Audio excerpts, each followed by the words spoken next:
নমস্কার বন্ধুরা, খাদ্যলোভীর পেজে আপনাদেরকে অনেক স্বাগত জানাই। আজকে চলে এসেছি ভেটকির ভাপার রেসিপি নিয়ে। প্রথমেই মাছ নিয়ে নিয়েছি, ভেটকি মাছ।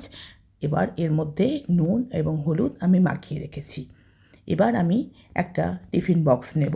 সেই টিফিন বক্সের মধ্যে দেখুন এক এক করে আমি নিয়ে নেব সর্ষে, পোস্ত আমি একসাথে কাঁচা লঙ্কার সাথে বেটে নিয়েছি। তারপর দিয়ে দিয়েছি টক দই, একটু কাশ্মীরি লঙ্কার গুঁড়ো দিয়েছি, স্বাদ মতো নুন এবং হলুদ এবং কালো জিরে দিয়েছি। সবার শেষে সর্ষের তেল ওপর থেকে ছড়িয়ে সব মিশ্রণটাকে খুব ভালো করে একটা চামচের সাহায্যে মাখিয়ে নিয়েছি। এবার এই মিশ্রণের মধ্যে আমি নুন হলুদ মাখিয়ে রেখেছিলাম যে ভেটকি মাছগুলোকে, সেটাকে খুব ভালো করে মাখিয়ে নিয়ে এর মধ্যে টিফিন বক্সে আমি দিয়ে দেবো। ভালো করে গ্রেভিটা একটু চারপাশে মাখিয়ে নিতে হবে এবং অল্প পরিমাণে একটু ওই বাটিটা ধুয়ে যে জলটা, মশলা ধোয়া জলটা একটু দিয়ে দিতে হবে। আর ওপর থেকে ছড়িয়ে দেবো একটু সর্ষের তেল আর কয়েকটা চেরা কাঁচা লঙ্কা।